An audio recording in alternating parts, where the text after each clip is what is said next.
Hi. Hello. నమస్తే అందరికి. Welcome to my channel. ఇప్పుడు మనం చెప్పుకోబోతున్న స్టోరీ 'మనసా పలకవే' ఎపిసోడ్ 19.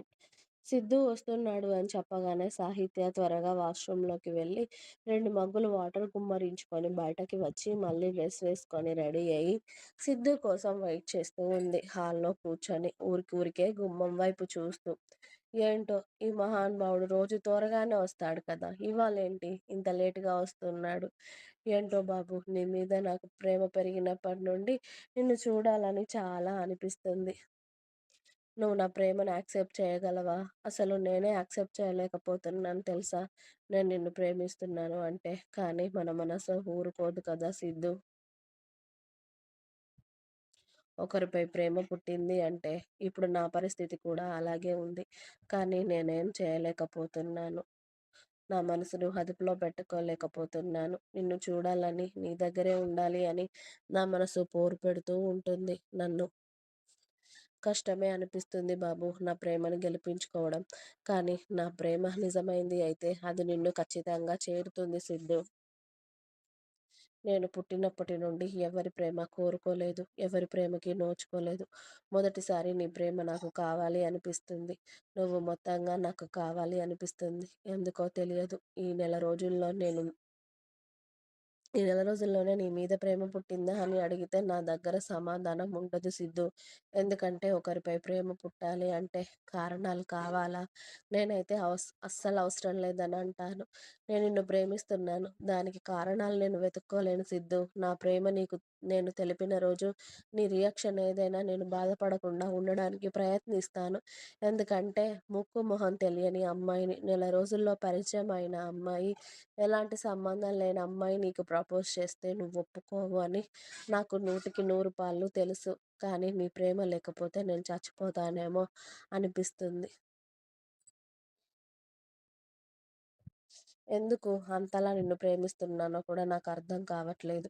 కళ్ళు మూసినా, తెరిచినా నువ్వే కనిపిస్తున్నావు. ఈ నెల రోజుల్లో నీ పక్కనే ఉన్నాను కదా! 24 గంటలు. పైగా నీకు పడిపోయాను. అబ్బాయి! నీ ఇదే కేరింగ్, ఇదే ప్రేమ నాకు జీవితాంతం నీ నుండి కావాలి అనిపిస్తుంది బాబు. దీనికి నువ్వు స్వార్థం అని పేరు పెట్టుకున్నా ఏం కాదు. నేను మాత్రం ప్రేమ అనే అనుకుంటాను. ఎవరు ఏమనుకున్నా సరే. నువ్వు నాకు కావాలి సిద్ధు. ఈ మాట నీతో నేను ఏ భయం లేకుండా చెప్పే రోజు త్వరగా రావాలని కోరుకుంటున్నాను. ఇక ఇంకా ఎంతసేపు బాబు? నిన్నటి నుండి నిన్ను చూడలేదు. కాస్త వచ్చి మీ మొహం నాకు చూపించి మమ్మల్ని తరింపచేయండి బాబు అని సాహిత్య అనుకుంటూ ఉండగానే సిద్ధు బుల్లెట్ బయట సౌండ్ అవ్వడంతో ఆమె మొహంలోకి ఎక్కల్లేని ఆనందం అంతా వచ్చి చేరింది. వెంటనే బయటికి పరిగెత్తి సిద్ధు దగ్గరికి వెళ్ళాలి అన్న కోరికను కష్టంగా అణిచివేసుకుంటూ అలాగే సోఫాలో కూర్చుంది. అలా వెళ్తే అమ్మమ్మ, తాతయ్య హాల్లోనే ఉన్నారు కదా! వాళ్ళు చూస్తారు అని ఇక సైలెంట్ అయిపోయింది సాహిత్య. సిద్ధు లోపలికి వచ్చి సాహి రెడీనా వెళ్దామా అని అడిగాడు. అమ్మ ఎప్పుడో రెడీ అయింది సిద్ధు. నువ్వు కూర్చో, కాఫీ నీళ్లు తాగి వెళ్దువు గాని అన్నారు జానకమ్మ గారు. వద్దు నానమ్మ, ఇప్పుడే కాఫీ తాగొస్తున్నాను. అక్కడ అమ్మ హిత తొందర చేస్తున్నారు సాహిని తీసుకురమ్మని. తనని తీసుకెళ్తాను సరేనా? బాయ్ నానమ్మ. బాయ్ తాతయ్య. సాహి వెళ్దామా అని అడిగాడు సిద్ధు. ఓకే సిద్ధు వెళ్దామని సాహిత్య సోఫా నుండి లేచి తన మొబైల్ తీసుకొని బాయ్ అమ్మమ్మ, బాయ్ తాతయ్య, వెళ్ళొస్తాను అని చెప్పింది. జాగ్రత్త తల్లి అని జానకమ్మ గారు, రాఘవేంద్ర గారు చెప్పగానే అలాగే అని బయటికి వచ్చి సిద్ధు బైక్ స్టార్ట్ చేయగానే అతడి బైక్ ఎక్కి కూర్చొని అతడి భుజాలపై చేయి వేసింది. ఇంతకు ముందు కూడా ఆమె అలా వేసింది కానీ అప్పుడు ఎలాంటి ఫీలింగ్ లేదు. ఇప్పుడు మాత్రం అతడిని ముట్టుకుంటే సాహిత్యకి ఒంట్లో ఏదో అలజడి రేగుతుంది.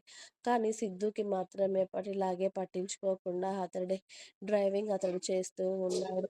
మొద్దు. ఒక అమ్మాయి ఇంతలా ఒక అబ్బాయిని ఎందుకు తాకుతుందో కూడా అర్థం చేసుకోలేవా? అని సిద్ధుని ముద్దుగా కసురుకుంటూ ఇంటికి వెళ్ళే వరకు అతడి టచ్‌ని ఫీల్ అవుతుంది మన పాప.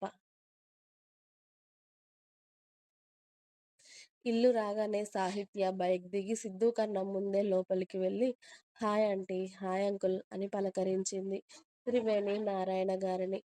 హాయ్ సాహిత్య తల్లి రారా నీకోసమే ఎదురు చూస్తున్నాను. ఇదిగో హిత, సాహిత్య వచ్చేసింది అని త్రివేణి గారు హితని పిలవగానే వస్తున్నానమ్మా అని హిత హాల్లోకి పరిగెత్తుకుంటూ వచ్చి సాహిత్యని హక్ చేసుకొని హాయ్ వదినమ్మా అని అంది. హాయ్ హిత అని హిత సాహిత్య ఇద్దరు సోఫాల్లో కూర్చోగానే త్రివేణి గారు వెళ్ళి జ్యూస్ తీసుకొచ్చి సాహిత్య చేతిలో పెట్టి ఇప్పుడు ఆరోగ్యం ఎలా ఉంది తల్లి అని అడిగారు సాహిత్య తల మీద చేయి వేసి. ఇప్పుడు బాగున్నాను ఆంటీ అని చెప్పింది సాహిత్య చిన్నగా నవ్వుతూ. సిద్ధు కూడా లోపలికి రాగానే మీరు మాట్లాడుకుంటూ ఉండండిరా, వంట చివర్లో ఉంది, నేను అవన్నీ సర్దేస్తాను అని చెప్పారు త్రివేణి గారు. అది వినగానే వదిన మనం మన రూమ్లోకి వెళ్దాం పదా అని హిత సాహిత్యని ఆమె రూమ్లోకి లాక్కెళ్ళింది. ఇక నారాయణ గారు సిద్ధు హాల్లో టీవీ చూస్తూ కూర్చొని ఉండగా నారాయణ గారు పొలం పనులు ఎలా జరుగుతున్నాయి సిద్ధు అని అడుగుతున్నారు. బాగా జరుగుతున్నాయి నాన్న అని అన్ని పొలాల గురించి వాళ్ళ నాన్నతో మాట్లాడుతూ ఉన్నాడు సిద్ధు. నారాయణ గారికి కూడా వ్యవసాయం అంటే ప్రాణం. కానీ అప్పుడు ఆయన ఉన్న పరిస్థితుల్లో పని చేయంది ఇంట్లో గడవదు అని చెప్పి లెక్చరర్గా సెటిల్ అయ్యారు. ఇప్పుడు ఆయన కోరికని కొడుకు నెరవేరుస్తూ ఉంటే చాలా గర్వంగా ఉంటుంది నారాయణ గారికి. కొడుకుని చూస్తూ ఉంటే. కొడుకు చదువు లేనివాడా అంటే అది కూడా కాదు కదా! లండన్‌లో తన స్టడీస్ కంప్లీట్ చేసుకొని వచ్చి ఇక్కడ ఊరికి ఎలాంటి కష్టం రాకుండా ప్రతి పనికి అతడే ముందుగా ఉండి ఆ ఊరిని చాలా బాగా చక్కబెడుతున్నాడు.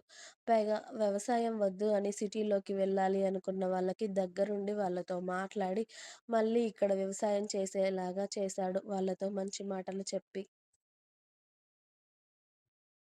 పెట్టుబడి కూడా లేని టైంలో సిద్ధునే దగ్గరుండి అందరికీ సాయం చేస్తాడు వ్యవసాయంకి.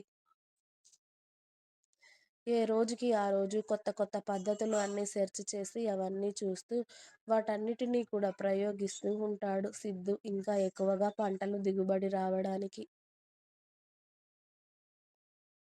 చాలా మంది చదువుకున్న వాళ్ళు కూడా ఆ ఊర్లో సిద్ధు బాటనే పట్టి వ్యవసాయం చేస్తున్నారు. వ్యవసాయం అంటే చిన్న చూపు చూసే వాళ్ళని సైతం అందులోకి దించాడు మన సిద్ధు బాబు. ఇంకా ఉంది.